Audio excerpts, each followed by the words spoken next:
اور اللہ کے نبی صلی اللہ علیہ وسلم کی مخصوص دعاؤں میں ایک دعا جو آپ رجب کے مہینے کے چاند کے دیکھنے کے ساتھ ہی اس کا ورد کثرت سے کیا کرتے تھے، اللہم بارک لنا فیما رجب و شعبان وبلغنا الی رمضان، جس میں اس بات کی تڑپ ہوتی تھی اور اس بات کی طلب ہوتی تھی کہ اے اللہ ہمارے لیے شعبان اور رجب کے مہینے میں برکت دیجیے اور ہم کو رمضان کے مہینے تک پہنچا دیجیے۔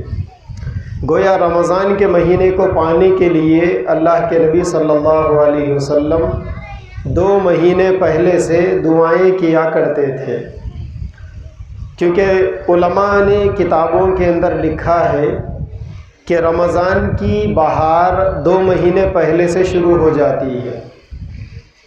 جس طریقے سے بارش ہونے سے پہلے طوفان چلتا ہے، ٹھنڈی ہوائیں آتی ہے، اور جس طریقے سے سورج نکلنے سے پہلے روشنی ہو جاتی ہے۔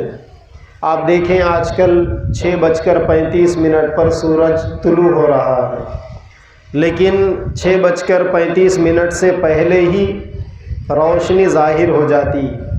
فجر کی نماز میں امام صاحب سلام پھیرتے ہیں تو باہر دیکھنے میں آتا ہے کہ ہر طرف روشنی پھیل گئی، حالانکہ اب تک سورج نکلا نہیں۔ سورج نکلنے کے لیے مزید 5-10 منٹ باقی رہتے ہیں۔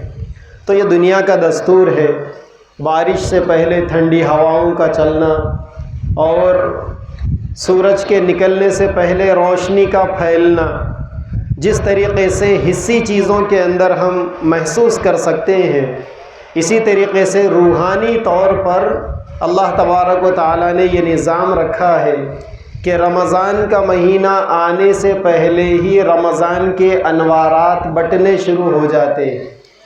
اسی لیے اللہ تعالیٰ نے مسلمانوں کو اچھی طریقے سے تیاری کرنے کے لیے اور رمضان کی عبادتوں کے لیے اپنے آپ کو تیار رکھنے کے لیے رمضان سے 15 دن پہلے شب برات جیسی رات دی، دعاؤں کے قبول ہونے والی رات، گناہوں کے بخشے جانے والی رات۔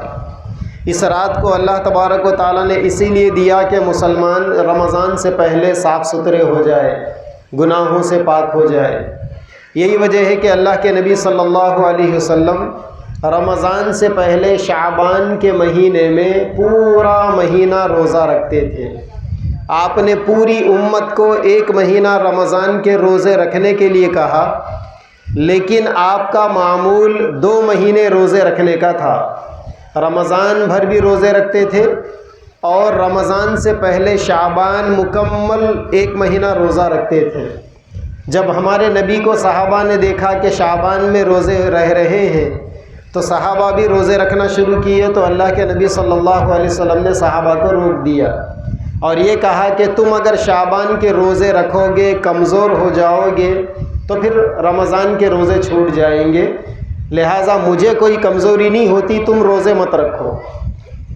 اللہ کے نبی صلی اللہ علیہ وسلم کو جنت کے 40 مردوں کی طاقت تھی، بڑے طاقتور تھے آپ، اور جنت کے ایک مرد کو دنیا کے 40 مردوں کے برابر طاقت ہوگی، تو اب آپ حساب کر لیے، ملٹیپل کر لیں، تو دنیا کے اعتبار سے کتنے لوگوں کی طاقت تھی ہمارے نبی کو؟ اتنے طاقتور تھے، اسی لیے آپ کی زندگی اکثر بھوک میں گزر گئی، آپ کی زندگی اکثر روزوں میں گزر گئی۔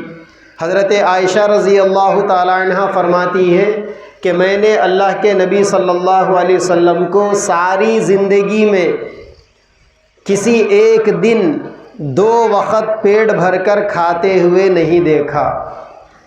حضرت عائشہ فرماتی ہے کہ اللہ کے نبی نے پوری زندگی گزار دی، 63 سال کی زندگی گزاری، پوری زندگی میں کسی ایک دن 2 وقت پیٹ بھر کے نہیں کھائے، اور ماشاءاللہ ہم آپ کے امتی ہیں، 3 ٹائم روزانہ پیٹ بھر کے کھاتے ہیں اللہ کے فضل سے، تو پھر صحت کہاں سے رہے گی؟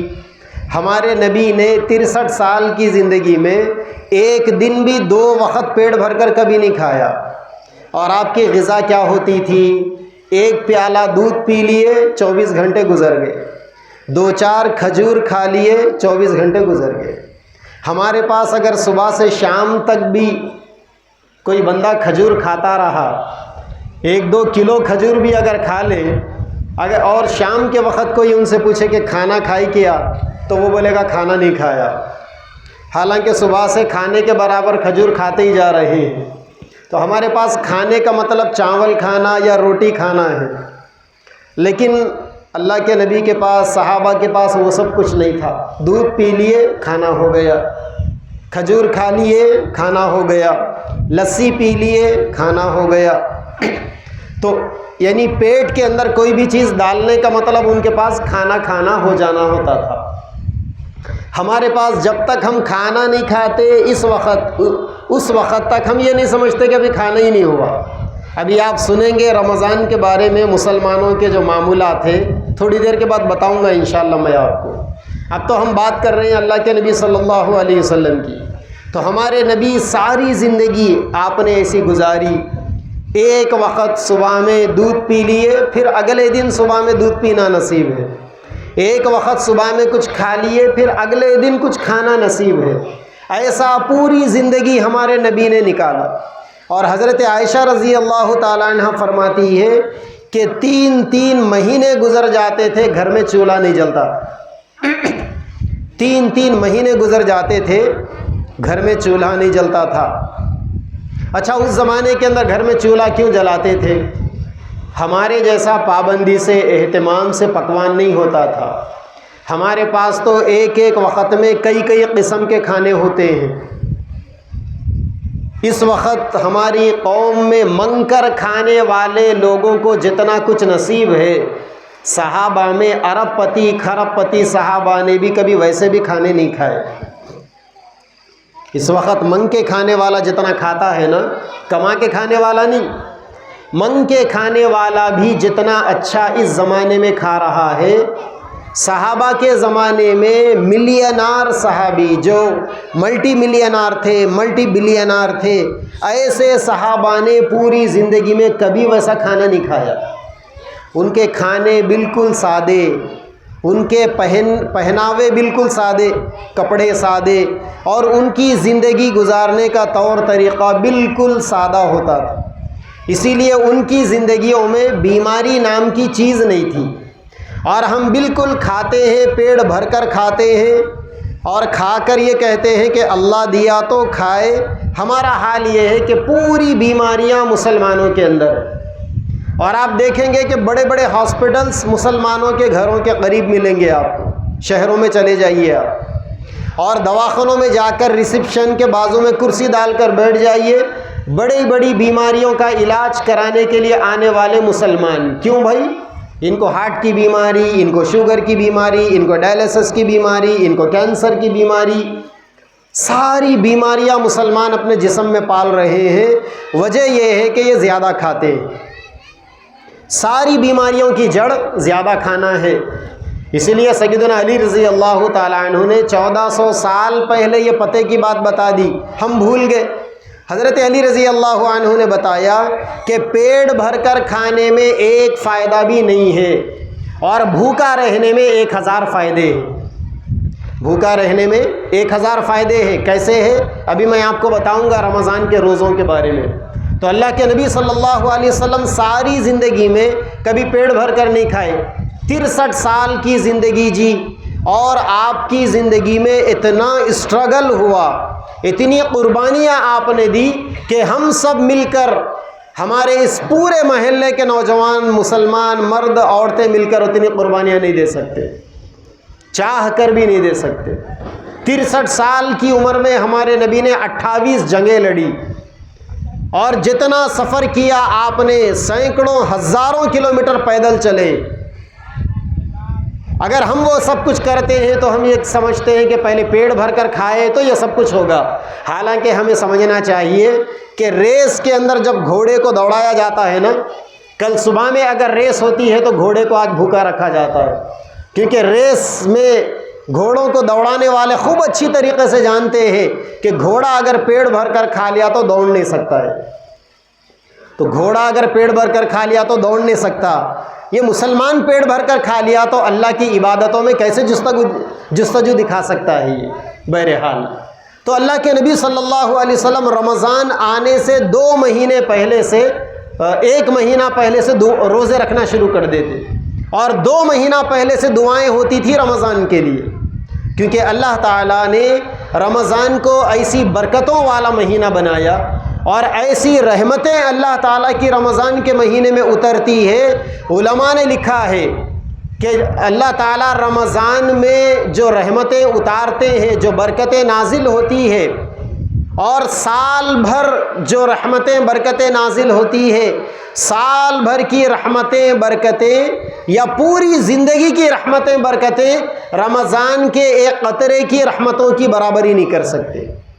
اسی لیے اللہ کے نبی نے فرمایا کہ رمضان کا 1 روزہ پوری زندگی کے روزے برابری نہیں کر سکتے۔ اگر آپ نے رمضان کا 1 روزہ چھوڑ دیا، بدلے میں آپ نے ساری زندگی اس کی قضا رکھنی چاہیے۔ علماء نے لکھا ہے کہ پوری زندگی کے روزے ایک طرف، رمضان کا 1 روزہ ایک طرف۔ کیوں؟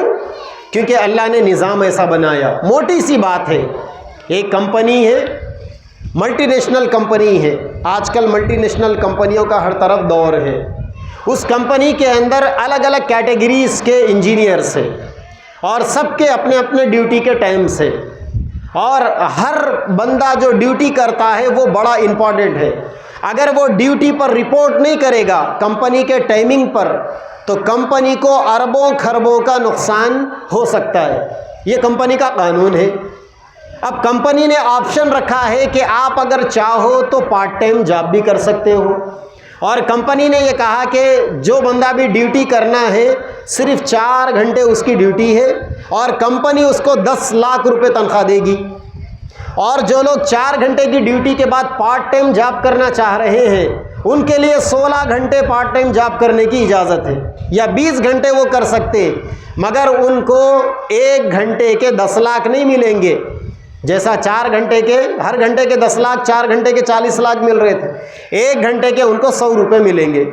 اب ایک بندہ ہے، اس کی ڈیوٹی کا ٹائم صبح 8 بجے سے 12 بجے تک ہے، اب اس نے ڈیوٹی کے ٹائم پر ڈما مار دیا، اب اس کے بعد 12 بجے آ کر کمپنی میں اس نے رپورٹ کی، اور اگلے دن 8 بجے سے پہلے تک اس نے 20 گھنٹے کی نوکری کی، تو 20 گھنٹے کی نوکری پر کیا مل رہا ہے اسے؟ 2000 روپے۔ گھنٹے کے 100 روپے کے حساب سے 20 گھنٹے کے 2000 روپے۔ وہی اگر 4 گھنٹے اپنے ٹائم پر آ کر ڈیوٹی کر لیتا تو 4 گھنٹے کے 40 لاکھ روپے ملتے تھے۔ اب آپ مجھے بتائیے کہ 2000 40 لاکھ دونوں کی برابری ہو سکتی ہے کیا؟ نہیں ہو سکتی۔ کیوں؟ اس وجہ سے کہ کمپنی نے جو شیڈول دیا تھا آپ کو، جو ٹائمنگ دی تھی، آپ نے اس کو مس کر لیا، اور آپ کے لیے جو اپرچونٹیز تھی، جو مواقع تھے، وہ 4 گھنٹے کے اندر ہی تھے۔ 4 گھنٹے میں 40 لاکھ کما سکتے تھے، لیکن آپ آئے نہیں ٹائم پر، آپ نے ضائع کر دیا۔ اس کے بعد 20 گھنٹے لگا کر بھی آپ 2000 سے زیادہ نہیں کما پائے، 2100 بھی نہیں کما پائے۔ یہی حال رمضان کے روزوں کا ہے۔ اگر کسی بندے نے رمضان کے روزے رکھ لیے تو اس کا مطلب یہ ہے کہ آپ نے 4 گھنٹے میں 40 لاکھ جیسا ثواب کما لیا۔ بلکہ دنیا کے 40 لاکھ کی کیا اوقات ہے جی؟ اللہ تبارک و تعالیٰ جب دینے پہ آتے ہیں نا تو پھر خزانے، دنیا والوں کے خزانے بھر جاتے۔ اللہ تعالیٰ نے اسی لیے بتایا، نماز پڑھو ثواب ملے گا، روزہ حج کرو ثواب ملے گا، قربانی دو ثواب ملے گا، فطرہ دو ثواب ملے گا، جتنے عبادتیں ہیں سب کرو ثواب ملے گا، جنت ملے گی۔ لیکن روزہ رکھو جنت دینے والا ملے گا، روزہ رکھو تمہیں پیدا کرنے والا ملے گا، روزہ رکھو نیکیاں دینے والا تمہیں ملے گا۔ گویا جتنے نیک اعمال ہے اس کا بدلہ جنت ہے، اس کا بدلہ نیکی ہے، اور روزے کا بدلہ اللہ تعالیٰ ہے۔ جب اللہ تبارک و تعالیٰ ہمارے بن گئے تو پھر یہ ساری چیزیں کیا معنی رکھتی؟ جب بندے کو اللہ ہی مل گئے تو پھر جنت بھی کیا معنی رکھتی؟ فضائل اعمال کے اندر آپ نے پڑھا ہوگا، فضائل صدقات میں حضرت شیخ الحدیث زکریا صاحب رحمۃ اللہ علیہ نے بزرگوں کے واقعات لکھے۔ ان میں بعض بزرگوں کے ایسے بھی احوال ہے، وہ اللہ سے دعا کرتے تھے کہ اے اللہ میں جنت نہیں مانگتا، مجھے تو تو چاہیے، میں تجھے مانگتا ہوں۔ اور بعض اللہ والے کہتے تھے کہ اے اللہ میں جنت میں اس وجہ سے جانا چاہتا ہوں کہ جنت آپ نے خوشی کا مقام بنایا، اگر آپ مجھے خوشی کے لیے جہنم میں بھی جانے کے لیے بول دو تو میں اس میں بھی جانے کے لیے تیار ہوں۔ تو جو اللہ والے تھے وہ صرف اللہ کی محبت دیکھتے تھے، ان کے لیے جنت کوئی معنی نہیں رکھتی تھی، ان کے لیے جہنم کا عذاب یا اس عذاب سے ڈر بھی کوئی معنی نہیں رکھتا تھا، ان کے لیے صرف اللہ کی محبت معنی رکھتی تھی۔ ہارون رشید رحمۃ اللہ علیہ کا واقعہ سناؤں گا، ہماری بہنیں یہاں پر بہت تعداد میں موجود ہیں۔ ہارون رشید رحمۃ اللہ علیہ کی ایک باندی تھی، باندی کا مطلب آپ آج کے زمانے میں ایک نوکرانی سمجھ لیں، اس زمانے میں باندیوں سے بیویوں کا بھی کام نکالتے تھے۔ تو ہارون رشید کی ایک باندی تھی، بالکل کالی کلوٹی تھی، لیکن ہارون رشید کو اس باندی سے بہت زیادہ محبت تھی، بے پناہ اس عورت کو ہارون رشید چاہتے تھے۔ اب ہارون رشید کے محل کے اندر جو دوسری باندیاں ایک سے بڑھ کر خوبصورت عورتیں، ان عورتوں کے دلوں میں جلن پیدا ہو گیا، حسد پیدا ہو گیا کہ ارے بھائی بادشاہ سلامت، ہم اتنے حسین ہیں، خوبصورت ہیں، ہم کو نہیں چاہتے، وہ کالی کلوٹی عورت کو چاہتے ہیں۔ اب یہ خیال پیدا ہو گیا، اور بہت سارے مردوں کو بھی یہ اعتراض ہونے لگا کہ بادشاہ ہمیں نہیں چاہتے، وہ فلاں عورت کو چاہتے ہیں۔ چنانچہ ہارون رشید نے ایک مرتبہ اعلان کیا، شہر میں اعلان کرا دیا کہ فلاں دن سارے لوگ فلاں میدان میں جمع ہو جائیں، اس میدان میں ہم کچھ چیزیں تقسیم کریں گے۔ چنانچہ بادشاہ نے اس میدان کے اندر سونے، چاندی، ہیرے، جواہرات، یاقوت، لال، مرجان، اناج، سارے چیزوں کے ڈھیر لگا دیے۔ بادشاہ نے پورے میدان کے اندر کہیں سونا رکھا ہوا ہے، کئی کلو سونا، کہیں چاندی رکھی ہوئی ہے، کہیں ہیرے ہے، کہیں جواہرات ہے، کہیں کچھ ہے، کہیں کچھ ہے، کہیں اناج ہے، ساری انسانی زندگی کی ضرورت کی چیزیں بادشاہ نے پھیلا دی میدان کے اندر۔ بیچ میں بادشاہ کے لیے کرسی لگائی گئی، آ کر بادشاہ اس کے اوپر بیٹھ گئے، سارے لوگ آ گئے، وہ باندیاں بھی آ گئی، وہ بادشاہ کے وزراء بھی آ گئے، اور وہ باندی بھی آ گئی جس سے بادشاہ بے پناہ محبت کرتے تھے۔ اب بادشاہ وہاں پر آ کر بادشاہ نے اپنے وزیر کو بلا کر یہ کہا کہ وزیر صاحب اعلان کر دو، جو آدمی یا جو عورت جس چیز کے اوپر جا کر ہاتھ رکھیں گے وہ چیز اس کی ہو جائے گی۔ جو سونے کے ڈھیر کے اوپر ہاتھ رکھ دے سونا اس کا، جو چاندی کے ڈھیر پر ہاتھ رکھ دے چاندی اس کی، جو ہیرے جواہرات کے ڈھیر پر ہاتھ رکھ دے ہیرے جواہرات اس کے۔ بادشاہ نے اعلان کرا دیا۔ جیسا ہی اعلان کرنا تھا، وہ جو خوبصورت خوبصورت عورتیں تھیں محل میں، جن کو اس بات کی جلن تھی کہ بادشاہ یہ کالی کلوٹی کو کیوں چاہتا ہے، ہمیں کیوں نہیں چاہتا، ہم تو خوبصورت ہیں نا، وہ ساری خوبصورت عورتیں اپنے آپ کو عقل مند کہتی تھی، وہ ساری عورتیں جا کر اپنے اپنے پسندیدہ زیورات پر انہوں نے ہاتھ رکھ دیے، کیونکہ ان کو آفر ملا تھا نا کہ جس پر ہاتھ رکھے وہ آپ کا ہے۔ اور جو سمجھدار مرد تھے جا کر انہوں نے اپنی اپنی پسندیدہ چیزوں پر ہاتھ رکھا۔ جب یہ اسکیم ختم ہوئی، بادشاہ نے سب کو اپنی طرف متوجہ کیا، تو سارے لوگوں نے اپنے آنکھوں سے دیکھا کہ سب کے ہاتھ ہیرے جواہرات سونے چاندیوں پر پڑے ہوئے تھے، اور وہ جو کالی کلوٹی تھی اس کا ہاتھ بادشاہ کے سر پہ تھا۔ سارے لوگ حیرت میں پڑ گئے، یہ کیا ماجرا ہے؟ ہارون رشید نے اس کالی کلوٹی سے کہا کہ ذرا تم بولو۔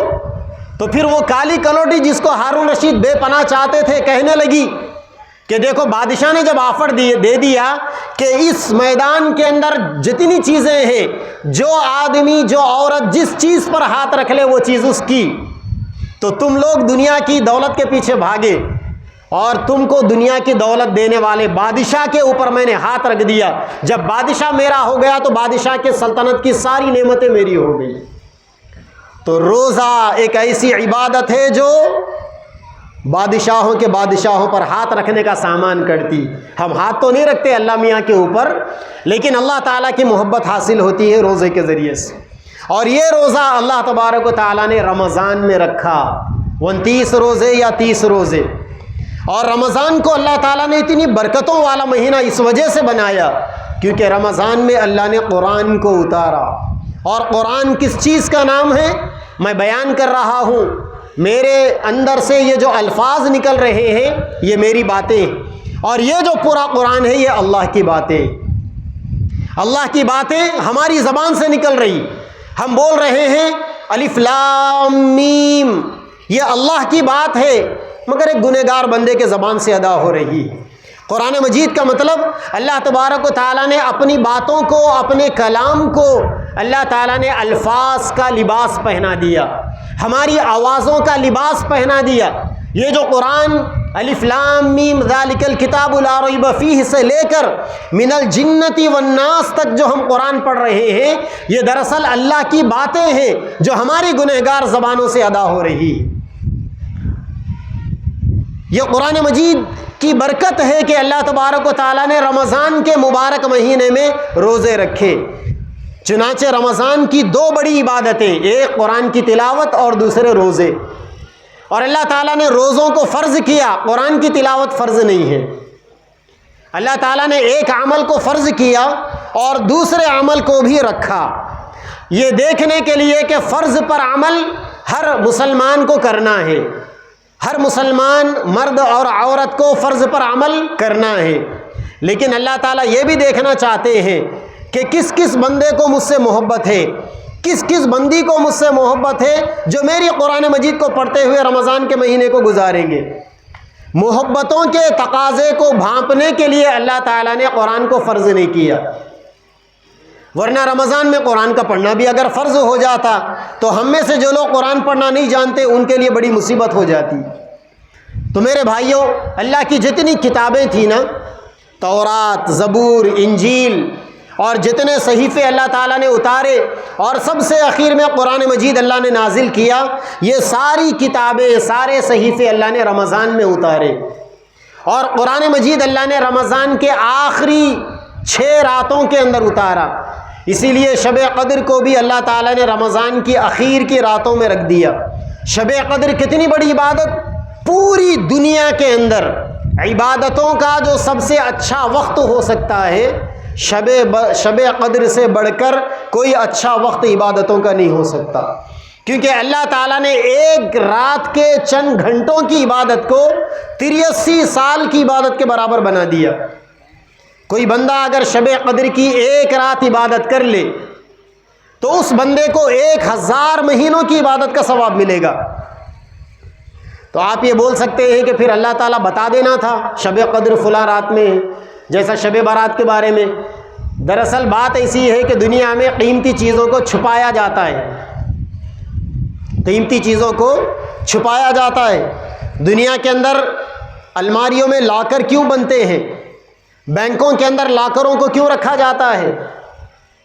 لاکروں کا استعمال لوگ کیوں کرتے ہیں؟ پراپرٹیوں کے پیپرز کے لیے، بانڈز کے لیے، ڈاکومنٹس کے لیے، اور اگریمنٹس پیپرز کے لیے، اور اسی طریقے سے چیکس وغیرہ کے لیے، اور اپنے ہیرے جواہرات جو کچھ بھی ان کے پاس ہے، ڈائمنڈس وغیرہ رکھنے کے لیے۔ کیوں؟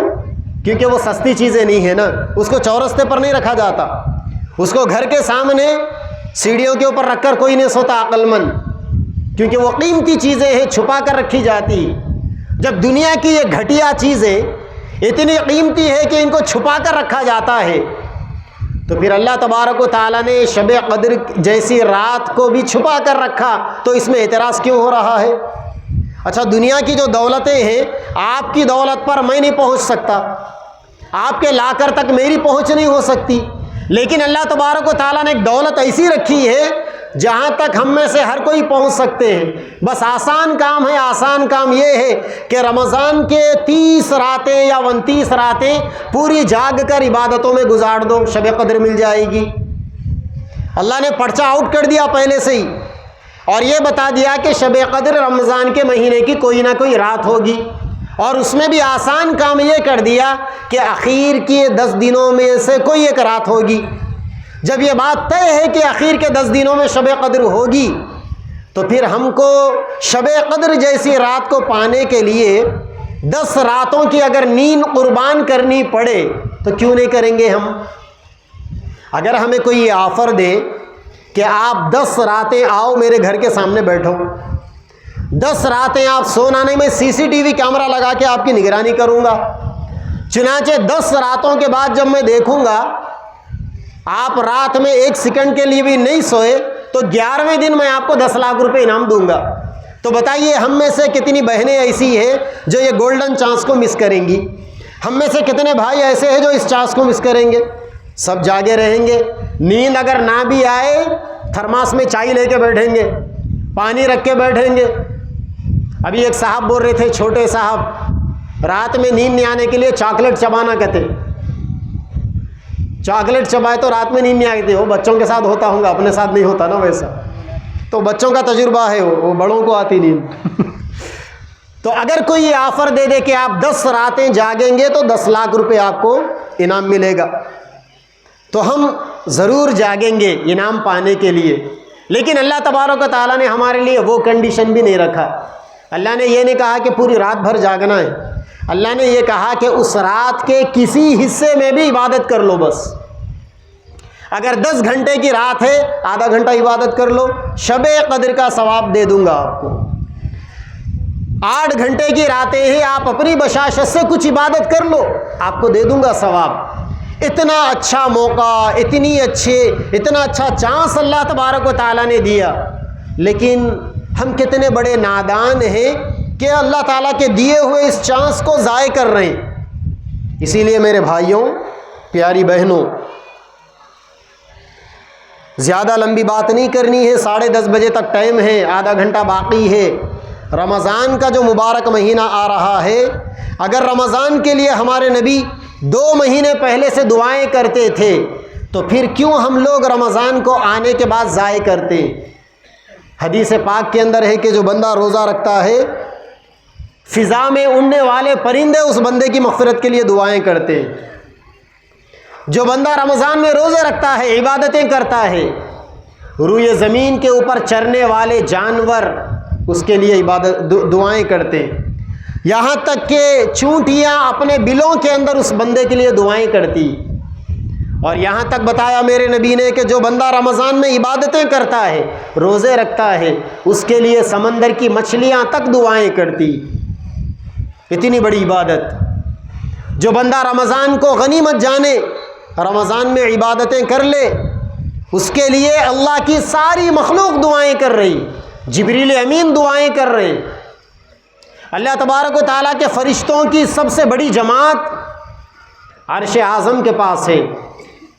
عرش اعظم جہاں اللہ تبارک و تعالیٰ کا جلوہ رونما ہوتا ہے، سب سے بڑی جماعت صحابہ فرشتوں کی عرش اعظم کے پاس سدرۃ المنتہا کے قریب۔ اللہ کے نبی نے فرمایا، شب قدر کی رات میں فرشتوں کے سردار سیدنا جبریل امین دنیا میں آتے ہیں، اور ان کے ساتھ میں وہ عرش اعظم سدرۃ المنتہا کے پاس رہنے والے فرشتے آتے ہیں، اور جو بندے شب قدر کی راتوں میں عبادتیں کرتے ہیں، آ کر ان سے معانقہ کر کر ہاتھ ملا کر جاتے ہیں۔ اتنی بڑی عبادت ہمیں نظر نہیں آتا، ہم عبادت میں ہیں تو ہمیں نظر نہیں آتا، لیکن اللہ تبارک و تعالیٰ یہ کرشمہ دکھاتے ہیں، فرشتے آ کر ہمارے ہاتھوں سے ہاتھ ملا کر جاتے ہیں۔ اگر ایک انسان نیند میں ہو، آپ جا کر ہاتھ ملا دیں تو کیا سونے والے کو پتہ چلے گا کہ کوئی مجھے ہاتھ ملا رہا ہے؟ اگر ایک آدمی بے ہوش ہے، پورا محلہ بھی آ کر ہاتھ ملائے گا تو اس کو احساس نہیں ہوتا کہ مجھے کوئی ہاتھ ملا رہے ہیں۔ اسی طریقے سے روحانی اعتبار سے ہم لوگ بھی بے ہوش ہیں، ہمارا ایمان کمزور، یقین کمزور، اتنے بے ہوش ہے کہ فرشتے ہاتھ ملانے کے باوجود بھی ہمیں نہیں معلوم۔ اگر ہمیں ہوش آ جائے، بعض اللہ والوں کو ہوش ہوتا ہے دنیا کے اندر، فرشتے ہاتھ ملاتے ہیں تو اللہ والوں کو محسوس بھی ہو جاتا ہے۔ آج بھی ہے ایسے اللہ والے دنیا کے اندر، انہی اللہ والوں کے طفیل میں یہ دنیا چل رہی ہے، مگر ہم لوگ چونکہ گنہگار ہیں، فرشتے آ کر ہمیں ہاتھ ملا کر جاتے ہیں تو ہمیں محسوس نہیں ہوتا۔ تو میرے بھائیوں، میں یہ کہہ رہا تھا کہ رمضان میں عبادتیں کرنے والوں کے لیے سب کی دعائیں، اور جو لوگ رمضان میں روزے نہیں رکھتے ان کے لیے نبی کی بد دعا ہے۔ اللہ کے نبی صلی اللہ علیہ وسلم ایک مرتبہ ممبر پر چڑھ رہے تھے، ممبر کی 3 گدیاں ہوتی ہیں، 3 سیڑھیاں، ہر سیڑھی پر آپ ایک دفعہ آمین کہہ رہے تھے، ہر سیڑھی پر آمین کہہ رہے تھے۔ صحابہ نے پوچھا کہ بھائی یہ کیا ماجرا ہے، دعا تو کرنے والے کوئی نہیں ہے اور ہمارے نبی آمین کہہ رہے ہیں، حالانکہ آمین دعاؤں پر کہی جاتی ہے۔ تو صحابہ نے پوچھا کہ یا رسول اللہ کیا ماجرا ہے؟ تو اللہ کے نبی نے فرمایا کہ جبریل امین آئے تھے اور 3 بد دعائیں کر گئے، میں نے ان 3 بد دعاؤں پر آمین کہا، تو ان میں سے ایک بد دعا یہ بھی تھی کہ اللہ تعالیٰ برباد کرے اس انسان کو، اس انسان کی ناک خاک آلود ہو جائے۔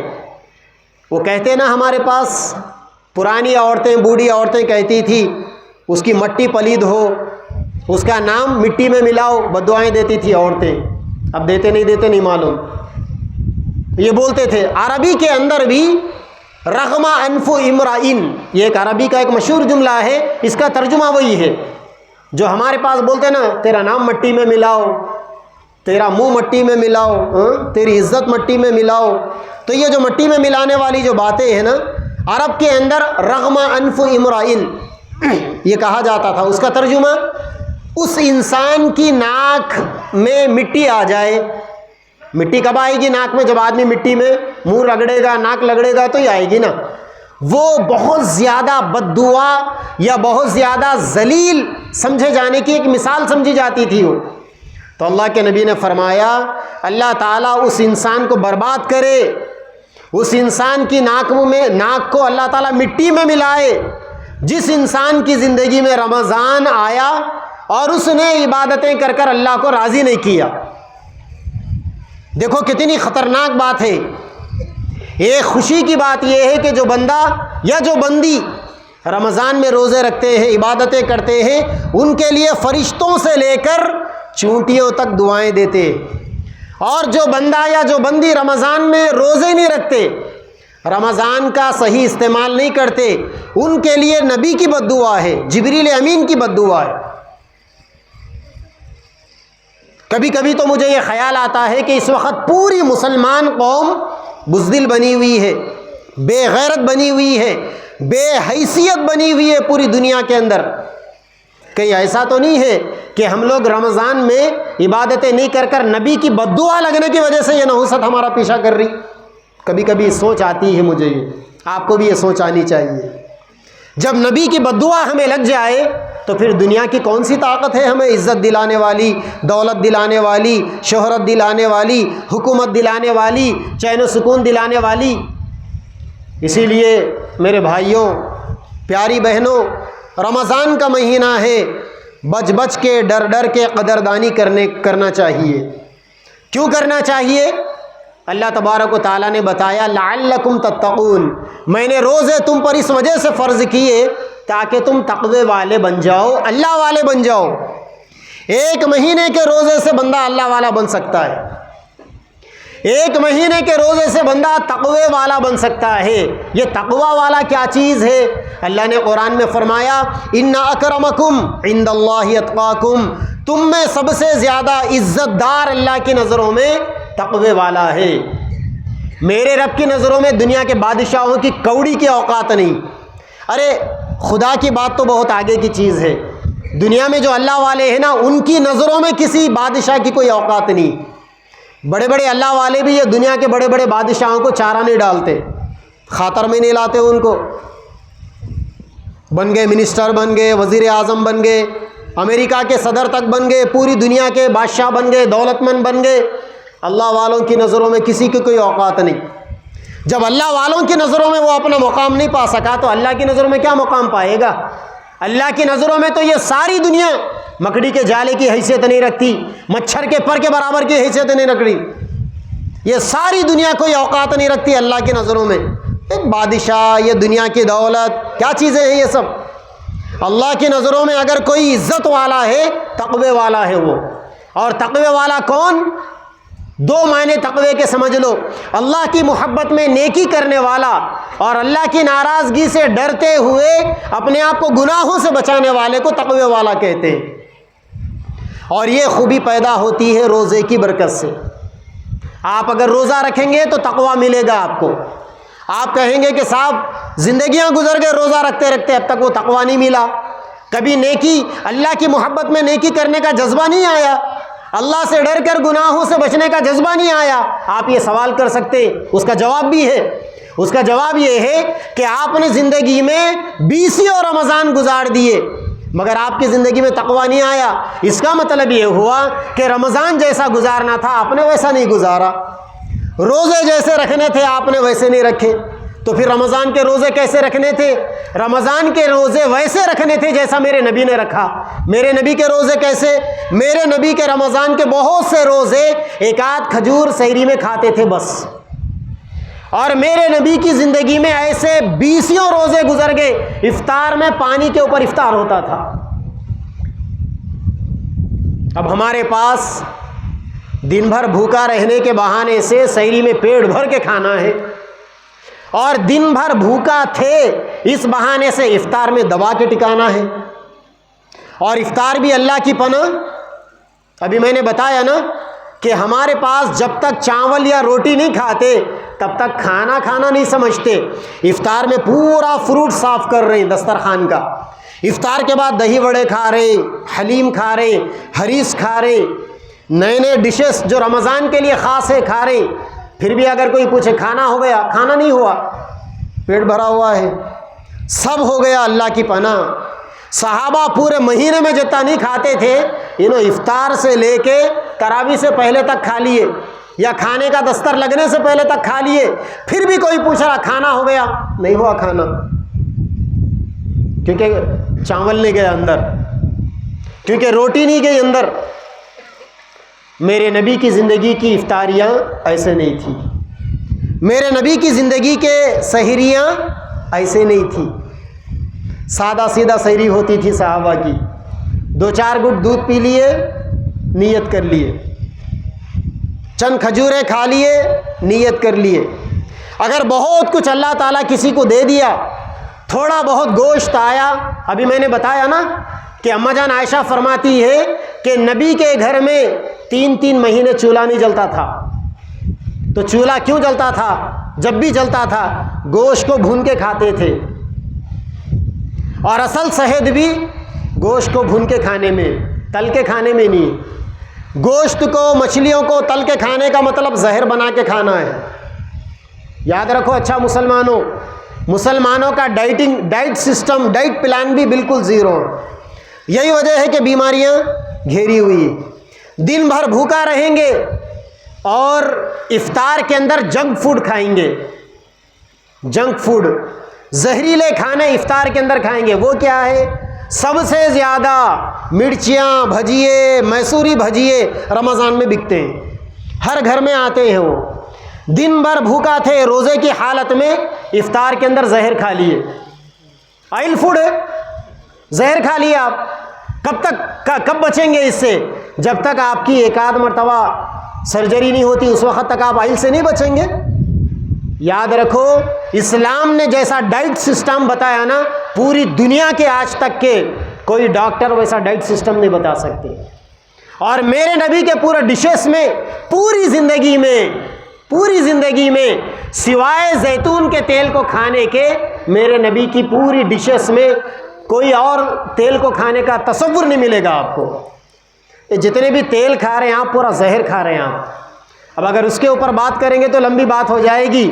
یہ جو ریفائنڈ آئل جو آ رہا ہے نا آپ کے پاس، ذرا انکوائری تو کرو کہ یہ ریفائنڈ آئل ہے یا پھر ملیشیا سے آنے والا ڈیزل ہے جس کے اندر کیمیکل ڈال کر آپ کو ریفائنڈ آئل کے نام سے کھلایا جا رہا ہے۔ پھلی خریدنے جائیے تو کیسا کلو، پھلی کا تیل خریدنے جائیے تو اس سے سستا، تل خریدنے جائیے تو کیسا کلو، تل کا تیل خریدنے جائیے تو اس سے سستا۔ یہ دال میں کالا کیا ہے اصل میں؟ بھائی 2 کلو پھلی میں اگر 1 کلو تیل نکلتا ہے تو 1 کلو پھلی کا تیل خریدنے جائیں گے تو 2 کلو پھلی سے کم قیمت میں مل رہا ہے آپ کو۔ ایسی بہت سی چیزیں ہیں، اگر بولنا شروع کریں گے تو اچھوں کی خبریں کھج جائے گی اور یہ دنیا کا فراڈ سامنے آئے گا۔ وہ ہمارا موضوع نہیں ہے، مگر یہ ہمارا ضرور موضوع ہے کہ مسلمانوں اپنا ڈائٹ سسٹم بدلو۔ ہماری بہنوں سے بھی کہتا ہوں، پیاری بہنوں، اپنے جسموں کے اوپر رحم کرو ذرا۔ اگر آپ اپنے جسموں کے اوپر رحم نہیں کریں گے تو پھر دنیا کی کوئی طاقت آپ کے اوپر رحم نہیں کر سکتی۔ پھر آپ کو مسجدوں کے سامنے بھیک مانگتے بیٹھنا پڑے گا، آپ کو بیت المال کی چکر کاٹنا پڑے گا، آپ کو لیڈروں کے پاس جا کر درخواست لگانی پڑے گی کہ آروگیہ شری میں ہمارا لگا دو، علاج کے لیے پیسے نہیں۔ وہ بیماریاں، وہ حالات آنے سے پہلے یہ زہریلے کھانے چھوڑ دو. اور بلکہ میں تو کہتا ہوں کہ مردوں سے زیادہ یہ فوڈ کا سسٹم عورتوں کے ہاتھ میں، کچن آپ کے ہاتھ میں ہے نا. آپ جو چاہیں گی وہ مردوں کو کھلا سکتی ہے. اگر ہماری عورتیں طے کر لے اور ہماری عورتوں میں اگر یہ نالج آ جائے کہ کیا چیز کھانے کی ہے کیا چیز نہیں کھانے کی ہے، تو مردوں کے منہوں کو بٹیاں ڈال سکتی ہیں ہماری عورتیں. سمجھتے بٹی ڈالنا؟ یہ آپ کے بچپن میں اسی علاقے میں ہمارے بچپنا گزرا. اکثر بنڈیوں پہ ہم دیکھتے تھے بھینسوں کو بیلوں کو بٹی ڈال دیتے تھے. پوچھتے تھے کہ بٹی کیوں ڈالے، تو بولتے تھے کہ ادھر ادھر نہیں چرنا بول کے. اگر بٹی نہیں ڈالے تو ان آگے چلنے کے بجائے وہیں پر گھاس چل رہے تھے ٹھہر جاتا تھا. اب سیٹ جو ہے مار مار کے کوئیے نکال کے مار کے کیلے چبا چبا کے بھی بالکل ناکام.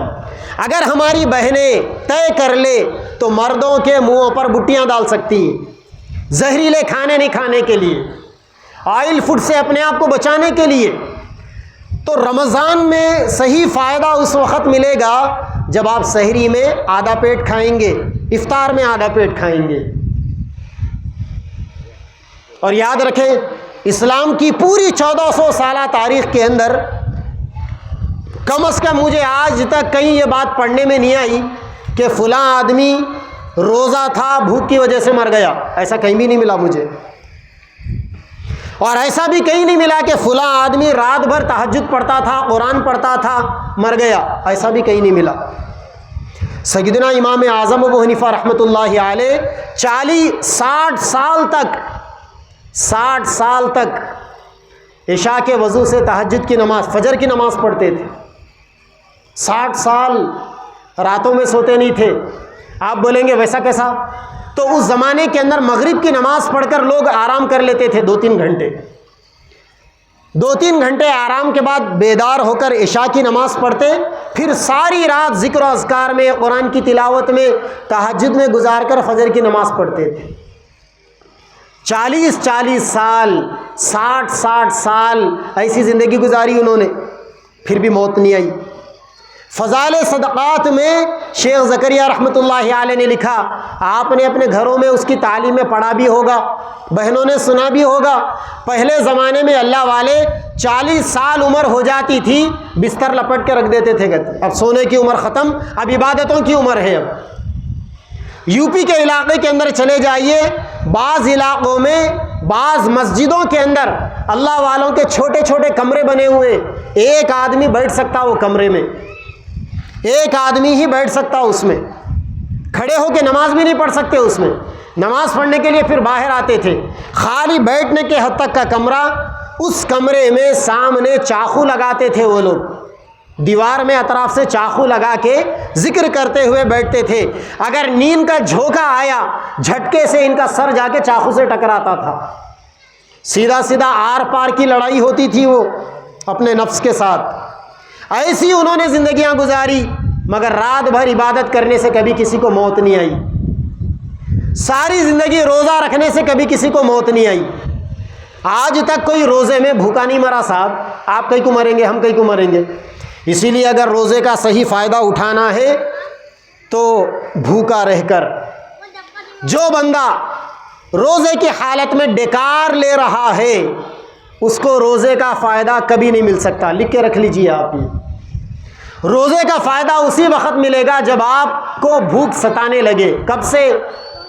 صبح اشراق کی نماز کے بعد سے ہی آپ کو بھوک لگنی چاہیے، اور یہ بھوک کی حالت میں آپ افطار تک تڑپنا چاہیے. اگر ایسا آپ روزہ رہیں گے تو آپ کو 2 فائدے ملیں گے، ایک دنیا کا فائدہ اور ایک آخرت کا فائدہ. دنیا کا فائدہ کیا ملے گا؟ روزے کی برکت سے اور بھوک کی حالت سے آپ کے جسم کی ساری بیماریاں دھل جائے گی. میں نے میری تقریر کے شروع میں بتایا تھا کہ روزے کے سائنٹیفکلی جسمانی فائدے بتاؤں گا. روزے کا سب سے بڑا فائدہ یہ ہے کہ روزہ رہنے والے کے جسم سے بیماریاں دھل جاتی ہیں. جیسا ہماری بہنیں گھروں کے اندر پوچھا مارتی ہے، جھاڑو مارتی ہے، ساری گندگی کو، کچرے کو باہر پھینکتی ہے، میری بہنوں روزہ رہنے سے، بشرطے کہ لگنے والا روزہ ہو، لگنے والے روزے کی وجہ سے آدمی کے جسم سے گندگیاں نکل جاتی ہیں. اور ایک بات بتاؤں، پتے کی بات، روزہ رہنے والے کو کم از کم کینسر کبھی نہیں ہو سکتا، کینسر کی بیماری کبھی نہیں ہو سکتی۔ کیوں؟ کیونکہ روزے کی حالت کے اندر وہ جو ہضم کرنے کے جو کیڑے ہیں نا، جب ان کو معدے میں غذا نہیں ملتی ہضم کرنے کے لیے تو وہ انسان کی باڈی کے اندر سے بیماری کے اور کینسر کے جراثیم کو ہضم کرنا شروع کرتے ہیں۔ شوگر کی بیماری والا آدمی روزے رہنا شروع کر دے، پھر آپ دیکھیں گے بہت سے لوگ کہتے ہیں کہ شوگر میں ہر گھنٹے میں چبانا پڑتا، ایسی بات نہیں ہے۔ ہمارے اساتذہ ہے 90 سال کی عمر ہو گئی، شوگر ہے، کوئی روزہ نہیں چھوٹ رہا آج بھی ان کو، پھر ان کو چبانا کیوں نہیں پڑ رہا؟ سب بنا لیے سو ہے ہم لوگ، ایسا کچھ بھی نہیں ہے، دماغ کا کھیل ہے سب۔ اسی لیے روزے کی حالت کے اندر آپ کے جسم سے بیماریاں جائے گی، آپ بڑی بڑی بیماریوں سے اپنے آپ کو بچاؤ گے، بشرطے کہ آپ کا روزہ لگنے والا روزہ ہونا چاہیے۔ اب یہ بھی بولنا، پوچھنا کسی سے روزہ ہے لگنے والا ہے یا نہیں لگنے والا ہے، ایسا پوچھنا پڑتا شاید۔ اب لگنے والے روزے کا مطلب جس میں افطار میں سحر میں کم کھایا جائے۔ آدمی سحری میں کم کھائے گا تو دن بھر اس کا روزہ برکتوں والا گزرے گا، اور اگر افطار میں کم کھایا تو رات بھر عبادتوں میں مزہ آئے گا، تراویح میں مزہ آئے گا۔ ہمارے مرد حضرات تراویح کے سلسلے میں کوتاہی، بعض تو ایسے ہیں ہمارے نوجوان 6 دن کی تراویح پڑھ لیں گے، 10 دن کی پڑھ لیں گے، اس کے بعد 20 دن کی چھٹی۔ نہیں، ایسا نہیں ہے۔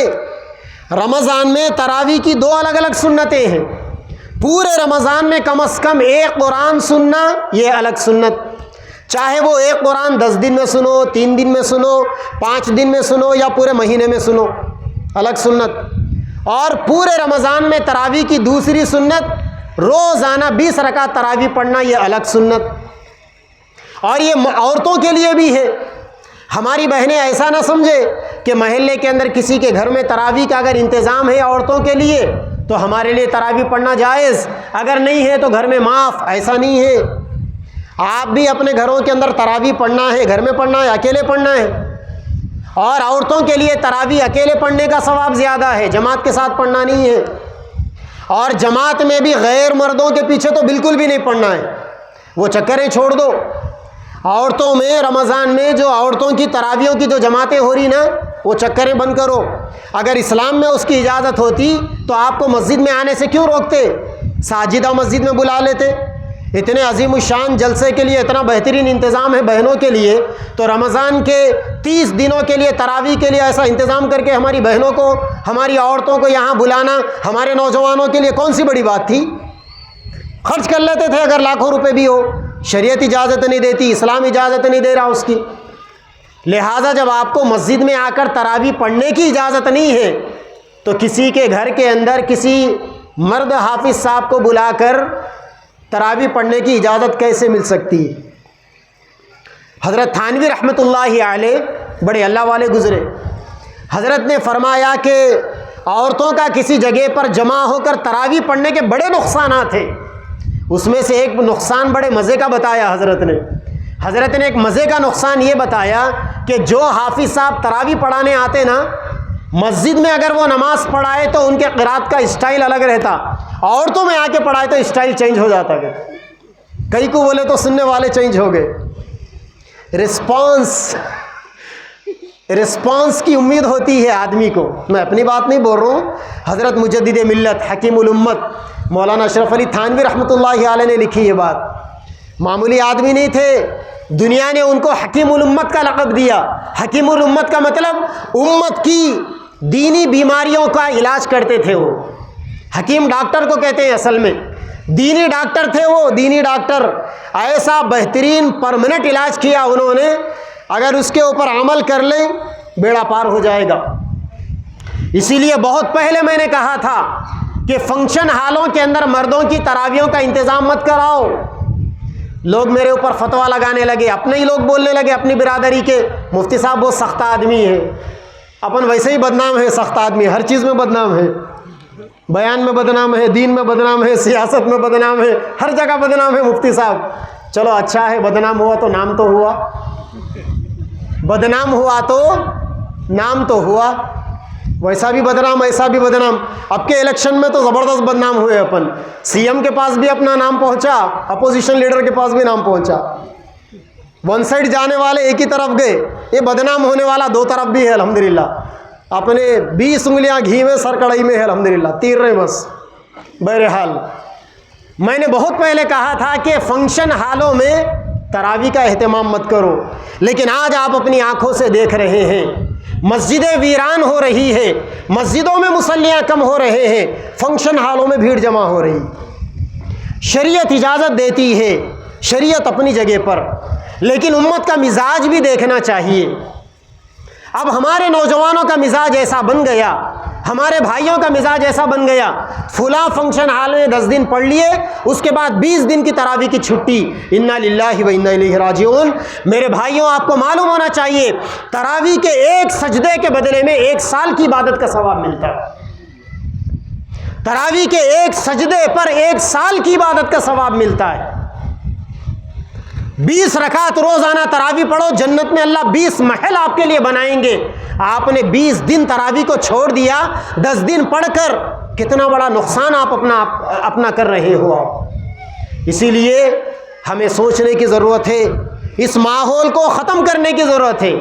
وہ فنکشن ہالوں میں جو تراویحاں ہیں, بعض لوگ ہیں بزنس مین ہیں, اگر پڑھ بھی لیے, ایک قرآن آپ نے اگر 10 دن میں 5 دن میں سن بھی لیا, پھر بھی اس کے بعد روزانہ آپ کو چھوٹی تراویح کم سے کم پڑھنا پڑے گا. علم طرح سے کیوں نہ ہو, مگر روزانہ کے 20 رکعت آپ کے لیے معاف نہیں. روزے کے بارے میں آپ نے سنا, تراویح کے بارے میں آپ نے سنا. رمضان کی ایک بہت بڑی عبادت اعتکاف ہے. میں نے ابھی آپ سے بتایا کہ اللہ تعالیٰ نے سب سے قیمتی رات شب قدر رمضان کے اخیر کے 10 دنوں میں چھپا دیا. وہ ایک رات میں اگر آپ عبادت کر لیں گے 83 سال کی عبادت کا ثواب ملے گا آپ کو.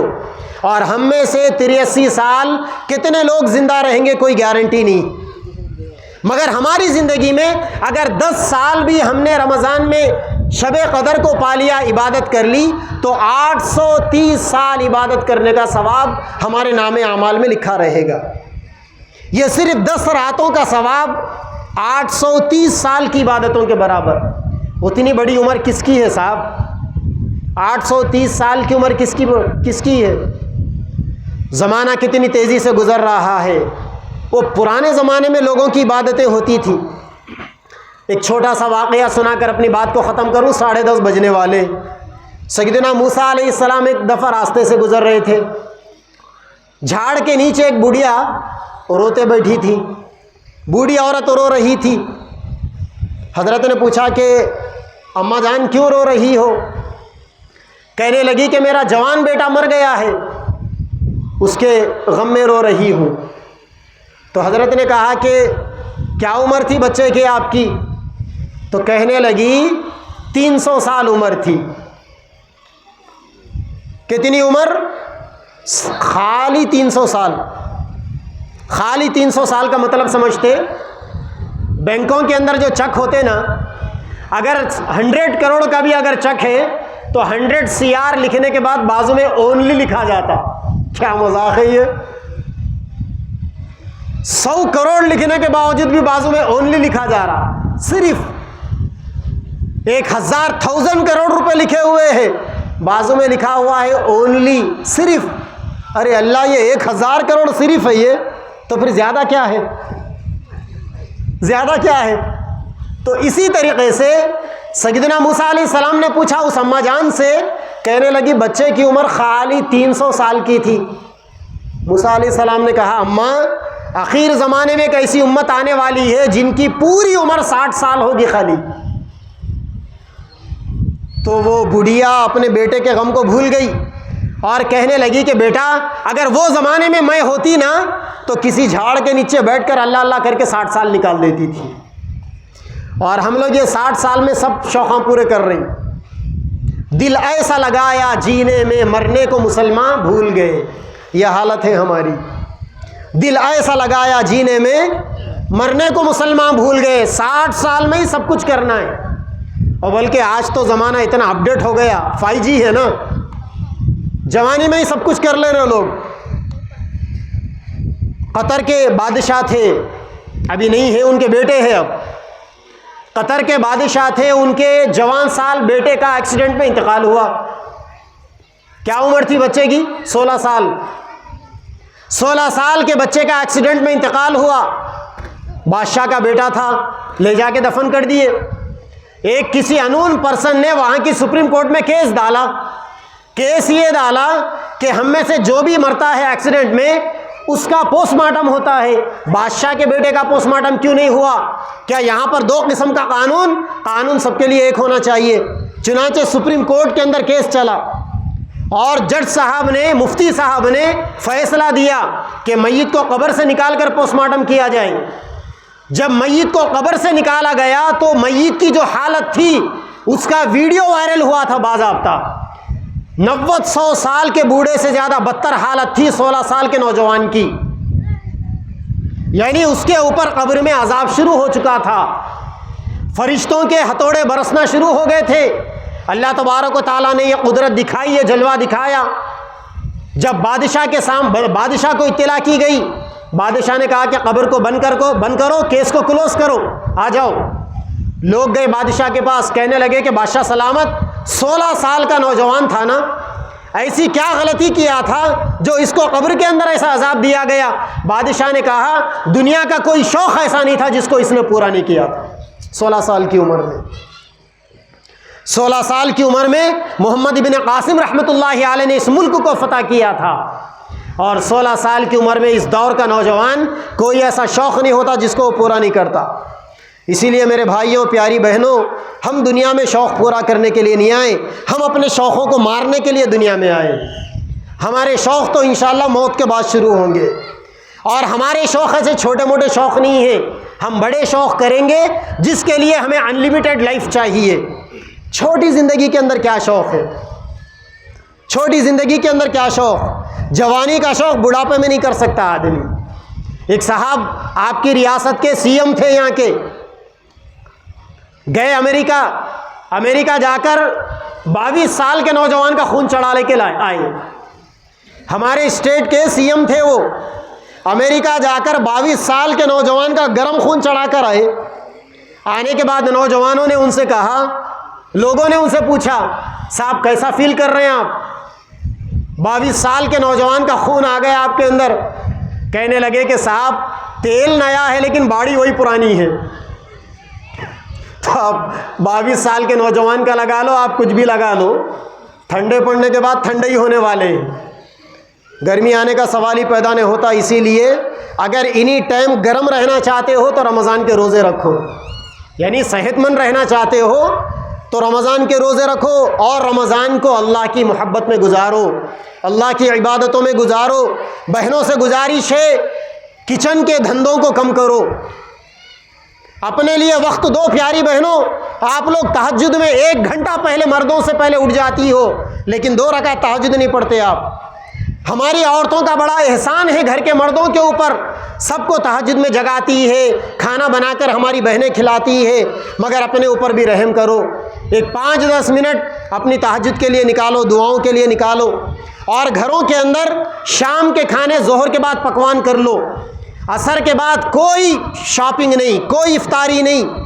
مردوں سے کہہ دو کوئی افطاری نہیں. عصر کے بعد مردوں سے کہہ دو کہ مسجدوں میں بیٹھ جاؤ، عصر سے لے کر مغرب تک اعتکاف کی نیت میں ذکر و اذکار میں دعاؤں میں لگ جاؤ. اللہ تعالیٰ روزے کی حالت میں روزانہ ایک دعا، ایک خاص دعا قبول کرتے. اور گھروں کے اندر ہماری عورتیں عصر کی نماز میں بیٹھ جائیں، اپنے بچوں کو لے کر بیٹھ جائیں، مغرب تک ذکر کا ماحول چلنا چاہیے، دعاؤں کا اہتمام ہونا چاہیے.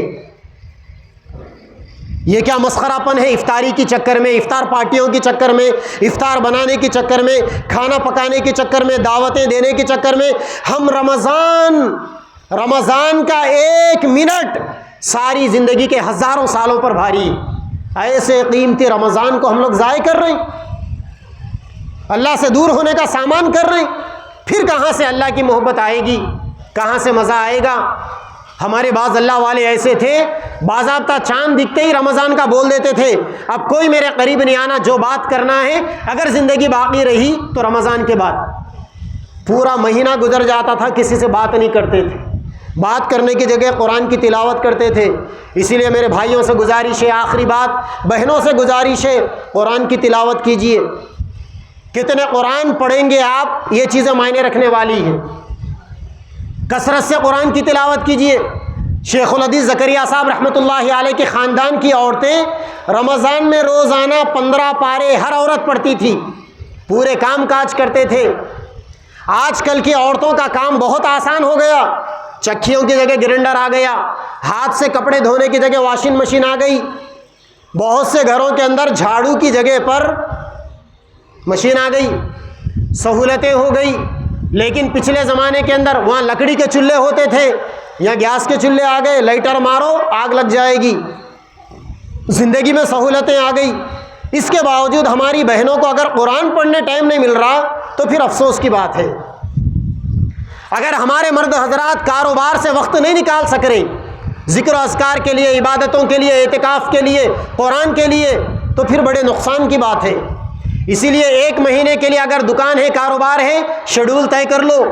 صبح اشراق کی نماز کے بعد سے لے کر 12:30 بجے تک تجارت کریں گے، بس دکان کھولیں گے، بس 12:30 بجے دکان بند ہو گئی، دوسرے دن اشراق میں ہی دکان کھولنا، آپ کے مقدر کا گراہک انشاءاللہ اتنے ہی وقت میں آ جائے گا۔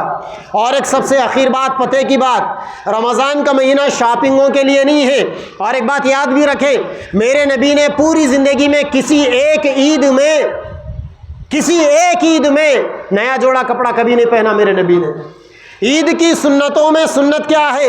آپ کے گھر میں جتنے کپڑے ہیں ان میں سے جو سب سے اچھا جوڑا ہے اس جوڑے کو عید کے دن پہننا سنت ہے، نیا جوڑا پہننا سنت نہیں ہے۔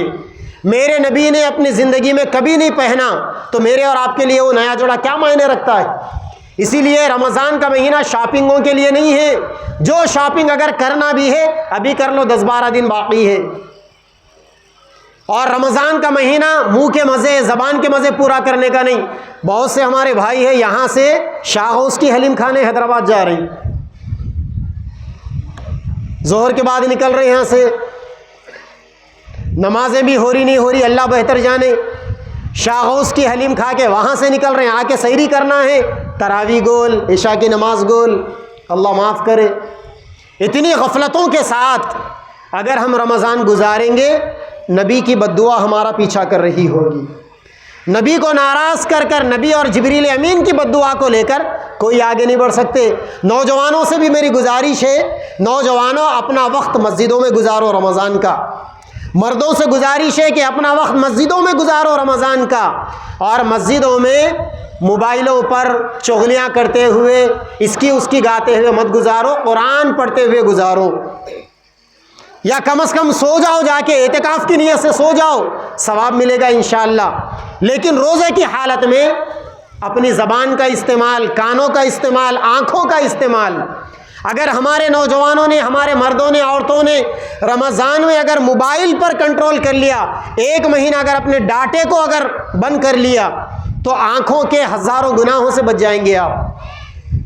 اگر ہماری عورتیں، ہمارے مرد ملنا جلنا کم کر دیے تو زبان اور کانوں کے گناہوں سے بچ جائیں گے۔ یہ جو سماعت قرآن نہیں پڑھنا بول رہے نا، عورتوں کی تراویح کسی ایک جگہ پر نہیں رکھنا بول رہے نا علماء، اس کی ایک وجہ یہ بھی ہے کہ 4 عورتیں جہاں جمع ہو گئی، غیبتوں کا بازار گرم، روزے کی حالت میں غیبتیں ہو رہی۔ اللہ کے نبی کے پاس 2 عورتیں آئی، اللہ کے نبی نے ان کے سامنے ایک تھالا دیا، پیالہ، برتن دے کر کہا کہ اس میں وامٹنگ کرو۔ دونوں نے وامٹنگ کیا تو گوشت کے ٹکڑے نکلے۔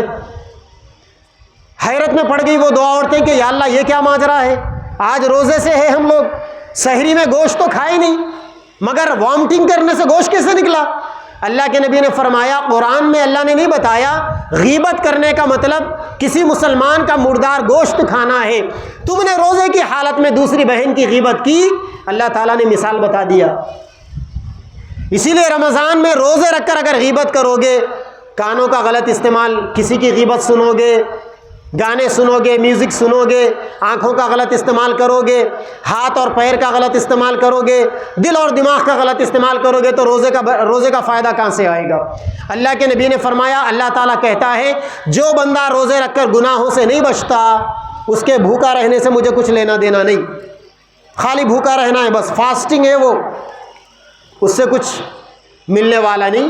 روزے کا صحیح فائدہ اسی وقت ملے گا جس وقت میں نے جتنی باتیں بتائی اس کے اوپر آپ عمل کریں گے۔ اور بہت کم وقت میں بہت قیمتی باتیں آ گئی، وہ میرا کمال نہیں ہے، آپ لوگوں کا کمال ہے۔ سننے والوں کی تڑپ کے حساب سے اللہ تعالیٰ بولنے والے کی زبان کے اوپر باتیں ڈال دیتے ہیں، ورنہ قطر کے بادشاہ کے بچے کا واقعہ 25-26 سال پرانا میرا پڑا ہوا واقعہ ہے، آج کیسا وہ اٹھ کے بیٹھ گیا میرے دماغ میں مجھے ہی نہیں معلوم۔ بہرحال اللہ تبارک و تعالی ہم سب کو نیک توفیق عطا فرمائے اور اس رمضان کو ہم سب کے حق میں بخشش کا اور تقوی کے حصول کا ذریعہ بنائے۔ وآخر دعوانا ان الحمد للہ رب العالمین۔ الحمد للہ رب العالمین، اللہم لک الحمد ولک الشکر لا احصی ثناء علیک، جزا اللہ عنا محمد ما هو اہلہ صلی اللہ علیہ وسلم۔ رب اغفر ورحم وتجاوز عما تعلم انك انت العز الاکرم۔ اللهم آت نفوسنا تقواها وزكها انت خير من زكاها انت وليها ومولاها۔ اللهم حبب الينا الايمان وزينه في قلوبنا وكره الينا الكفر والفسوق والعصيان واجعلنا من الراشدين۔ اللهم اجعلنا هداة مهتدين غير ضالين ولا مضلين۔ اللهم وفقنا لما تحب وترضى واجعل آخرتنا خيرا من الأولى۔ اللهم اهدنا واهد بنا واهد الناس جميعا۔ اللهم اهدنا واهد بنا واهد الناس جميعا۔ اللهم اهدنا واهد بنا واهد الناس جميعا۔ اللهم انصر الإسلام والمسلمين۔ اللهم انصر الإسلام والمسلمين۔ اللهم انصر الإسلام والمسلمين۔ اللهم انصر إخواننا المجاهدين في فلسطين۔ اللهم انصر إخواننا المظلومين في فلسطين۔ اللهم انصر إخواننا المسلمين في فلسطين۔ اللهم انصر إخواننا المستضعفين في فلسطين۔ اللهم انصر الإسلام والمسلمين واخذل اليهود والنصارى والكفرة والمشركين۔ اے اللہ ہم سب کے گناہوں کو معاف فرما دیجئے، سچی پکی توبہ کی توفیق عطا فرما دیجئے۔ اے اللہ ہمارے دلوں سے غیروں کی محبتوں کو پاک فرما دیجئے، ہمارے دلوں کو صاف فرما دیجئے، گناہوں کی گندگیوں آلائشوں سے ہمارے قلوب کو پاک کر دیجئے، ہمارے دلوں میں اپنی محبت پیدا فرما دیجئے۔ اے اللہ ہمیں سنتوں پر عمل کرنے والا بنا دیجئے، تقوی اور پرہیزگاری والی زندگی عطا فرما دیجئے، ایمان اور یقین کی دولت سے مالا مال فرما دیجئے، دنیا کے دھوکے سے اپنے آپ کو بچانے کی توفیق عطا فرما دیجئے۔ اے اللہ آپ ہم سب سے راضی ہو جائیے، رضا والے اعمال آسان فرما دیجئے۔ اے اللہ ہم سب کی زندگیوں میں رمضان نصیب فرما دیجئے، اس رمضان کو ہمارا مقدر بنا دیجئے، رمضان کی عبادتوں کی توفیق عطا فرما دیجئے، رمضان کی قدردانی کی توفیق عطا فرما دیجئے۔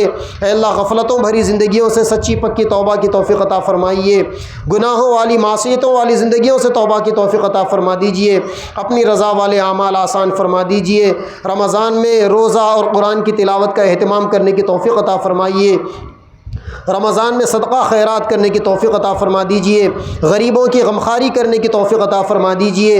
اے اللہ آپ کے نبی کا معمول تھا رمضان میں سخاوتیں خیراتیں بہت زیادہ کیا کرتے تھے، ہم سب کو رمضان میں سخاوتیں کرنے والا بنا دیجئے، خیرات کرنے والا بنا دیجئے۔ رب کریم ہم سب کے حق میں خیر والے کام آسان فرما دیجئے، نفس و شیطان کے دھوکے سے ہماری حفاظت فرما دیجئے۔ اے اللہ پوری دنیا میں اسلام اور مسلمانوں کی مدد فرما دیجئے، مسلمانوں کے گھروں کی، مسلمانوں کے املاک کی، مسلمانوں کے جائیدادوں کی، جان و مال کی حفاظت فرما دیجئے۔ اے اللہ مسلمانوں کی مدد فرما دیجئے۔ اے اللہ مسلمانوں کے حق میں حکومت کو تبدیل فرما دیجئے، آئندہ آنے والے الیکشن میں مسلمانوں کی مدد فرما دیجئے، ظالم حکمرانوں کا تختہ پلٹ دیجئے۔ اے اللہ جابرین کا تختہ پلٹ دیجئے، ان کا قبضہ ختم فرما دیجئے۔ اے اللہ یہ روئے زمین کے آپ مالک ہیں، اے اللہ الیکشن ایک بہانہ ہوتے ہیں، جسے چاہتے ہیں آپ حکومت دیتے ہیں، جس سے چاہتے ہیں آپ حکومتیں چھین لیتے ہیں۔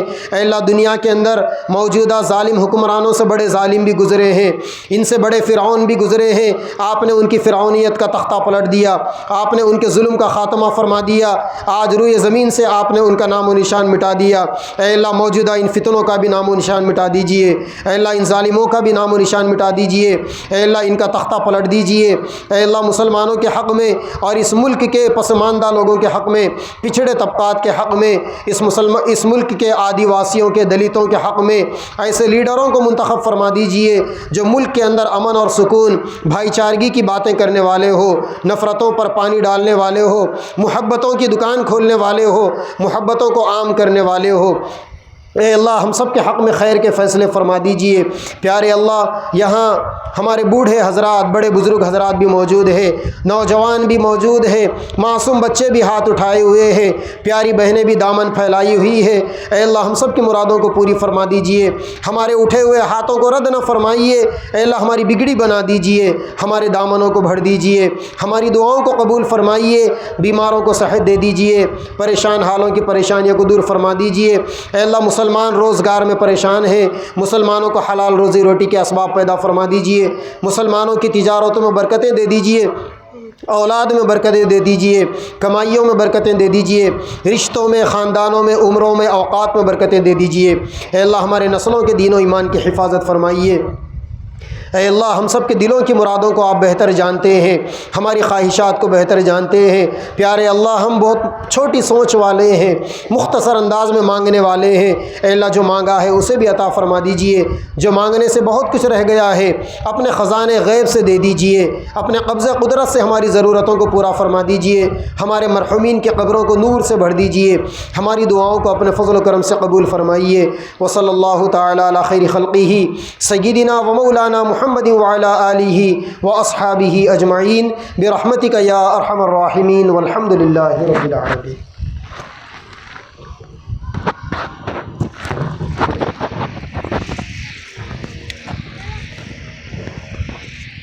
ایک منٹ۔